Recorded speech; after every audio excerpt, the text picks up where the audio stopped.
Algebra 1 students, welcome to your 1.5 notes on adding and subtracting real numbers.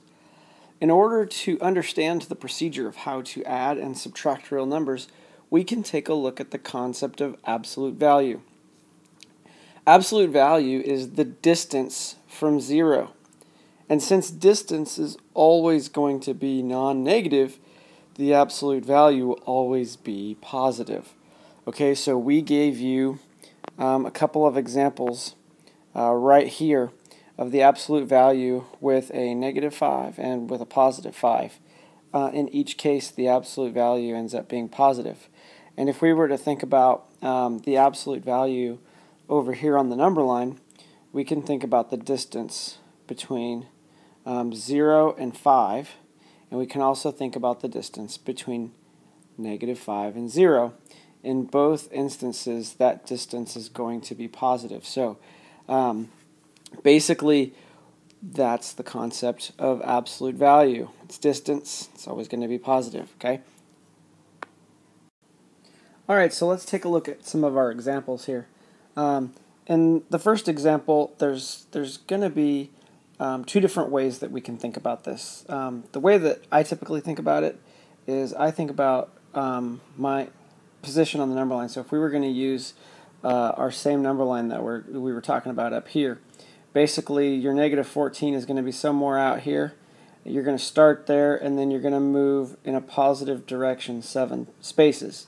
So the answer to number 1 is going to be a -7.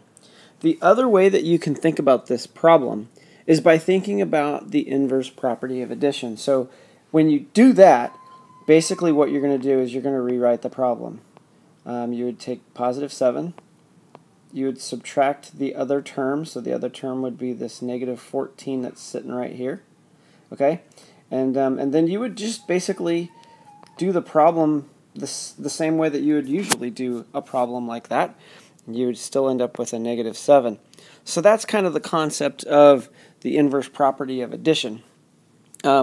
If we were to use the same property with this next problem, number 2, it would work out as well. It's why the property works. So let's think about number 2 on the number line again. We're sitting somewhere out here at -12.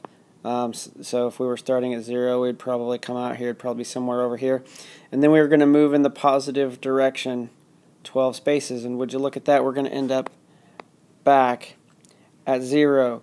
So the answer to number 2 is 0. Again, let's go ahead and do number 2 using the inverse property of addition. The way we would do that is we would rewrite the problem. Okay, we would use the first term, and then we would use the second term.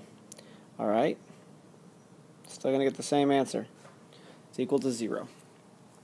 Okay, in number 3, there's two different ways you could do this. It's the same type of problems that we've been doing in the first 2 examples. It's just that we are going to add more terms to it. So instead of having 2 terms, we've got 4 terms here. So you could do it the same way. You could start out here at -14, move 7 places to the right, end up at -7. You could move 21 places to the right. All right, then you'd end up at, let's see, you'd end up at 14, and then you could take 7 off of that. You'd end up right there at 7. So that's going to be the answer to number 3 is 7. The other way that you could think about how to do number 3, and probably the way that I would think about doing number 3, is I would group together my like terms, all right? So I've got like terms sitting there, and I've got some like terms sitting there. So that's what I'm going to do with this problem, group together my like terms. So I'm going to end up with a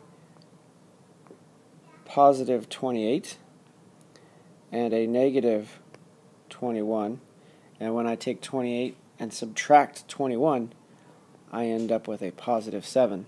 Same answer as I got before. Alright, so moving on to section 1.6, multiplying and dividing real numbers. A little bit of background knowledge. You guys should remember that when you multiply two positive numbers together, you're going to get a positive. If you multiply a positive and a negative together, you're going to end up with a negative. And if you multiply two negatives together, you end up with a positive. Not going to spend too much time on that because you should remember it. Okay? I'm also not going to spend too much time worrying about having you watch me write 72 a couple of times. I think you guys understand that 8 times 9 is 72. However, there are a couple of different ways that we can do a very similar problem depending on where we have positive signs and negative signs. So hopefully you guys grasp that concept. And we're going to go ahead and move on to dividing real numbers now. So we've got, in our example number 4 right here, we've got 20. And we're dividing by 4. I think probably most of us can figure out that that is going to be a positive 5. And then there's a couple of different ways that we can also do that problem. If there's a negative in the numerator, that's going to cause our 5 to be negative. And if there's a negative in the denominator, it's also going to cause our 5 to be negative. So not enough space right there to write it, so I'll just go ahead and write it down there.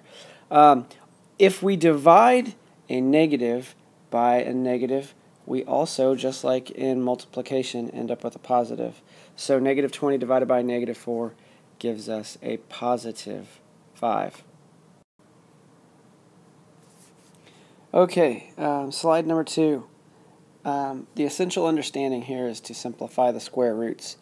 So, interesting coincidence, number 8 is the square root of 64. I didn't realize I did that. So the square root of 64 is going to be 8, and that's because 8 times 8 is 64. Hopefully you know that. However, in number 9 it is a little bit different, and the way that I think about number 9, I want to fix that. Let's make that look nicer. The way that I think about this is I think about it with a negative 1 multiplied by the square root of 64. Okay, first I'll do the inside part and then I'll multiply it out. So if we were to do that, we're going to end up with a negative 8. And so that's the reason I think about that. Negative 1 sitting there, you're going to see that a lot in algebra where there's a negative sign, but you don't necessarily see the 1 sitting there. Okay, so just kind of keep that in mind throughout algebra. You'll probably see that a lot. Hopefully you've already taken a look at that and understand that concept. If it's a plus or minus, you actually have two answers for that. So you have, boy, if I could write straight here, you would have a positive 8 and you would have a negative 8. That's supposed to be an 8. Don't know why I wrote a 6. We're all human. We make mistakes. Don't be afraid to do so. Okay. In number 11, that one does look a little bit differently, or it's set up a little bit differently. We've got a plus or minus 1 sitting out here in front of it. And then the way that I would think about this one is I would break it down like this. The square root of 1 over the square root of 64. Okay? So, the square root of 1 is going to be just 1. The square root of 64 is 8. So our final answer for number 11 would be 1 over 8. This concept where you've got a square root and you've got a numerator and denominator underneath the square root, you're going to see that several times this year. So I wanted to make sure we pointed that out. Don't get confused on it. Okay, the multiplicative inverse.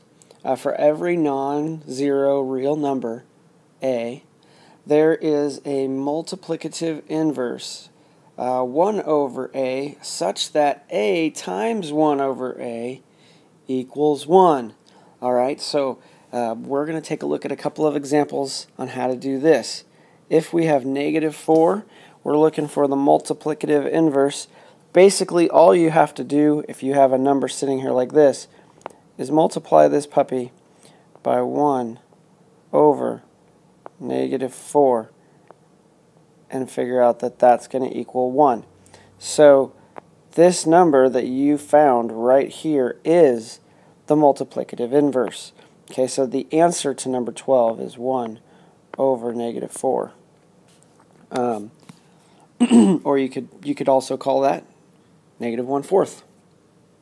Okay, so if we're going to think about a number that would cause number 13 to equal 1, we would have to flip that puppy over. So what we would want for our multiplicative inverse would be 4 over 20. And that's because if we were to multiply that out,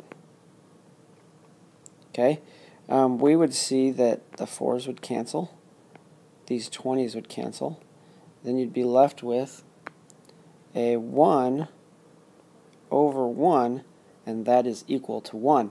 Exactly what we were shooting for in our notes. So that is how you find the multiplicative inverse of a fraction. Now this one's a little more interesting because this one, in number 14, we've got a negative in the numerator. So it's going to be a really similar situation, but since we're shooting for a positive 1, we need to make sure that we input a negative in the correct place. And so in order to do that, our numbers are going to be the same. It's just going to be a -4 over 20. Okay, so if we were to go back and check our work on that, that would get us to the right spot. We would get to a positive 1. Okay, so let's move on to the essential understanding in this section is that the reciprocal of a non-zero of the form A over B is B over A. So what that's saying is that the reciprocal of this right here is this right here. All right. So we kind of figured that out by discovery in problems 13 and 14. And so we're going to move forward and figure out how to use this when we're dealing with division. So if we were to take a look at number 15, this is basically the same as saying that we have 20 over 4 divided by 20 over 4. And some of you can take a look at that the way that it is and figure out, well, that's the same thing over the same thing. That's equal to 1. All right? But if we were to prove that to you, we could actually go ahead and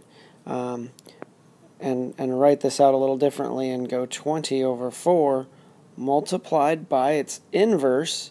All right, so when we divide by something, we could flip it over if we do the copy dot flip. So I'm going to put the first portion of the problem down, or the first term, copy it, and I'm going to put a dot for multiplication, and I'm going to flip that puppy over. So now I have something that looks a little easier to deal with. Okay. And when I put it in this way, I can see that a couple things cancel out. I'm left with 1. A couple of ways to do the same problem.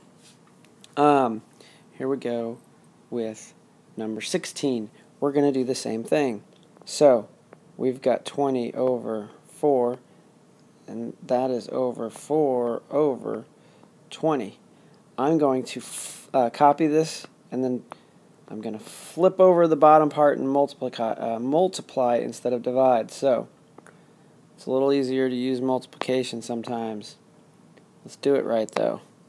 Okay. I'm going to end up with 20 on the numerator, 4 in the denominator. A little trick here, I can multiply these 2's together and then add up how many zeros I've got. So I've got 400 in my numerator and 16 in my denominator. I'm not sure what I was trying to write. Okay. If we complete that, we end up with 25, or if we reduce that, we end up with 25. Ladies and gentlemen, thank you for watching our first video of the year. Come to class ready to work. We'll see you soon.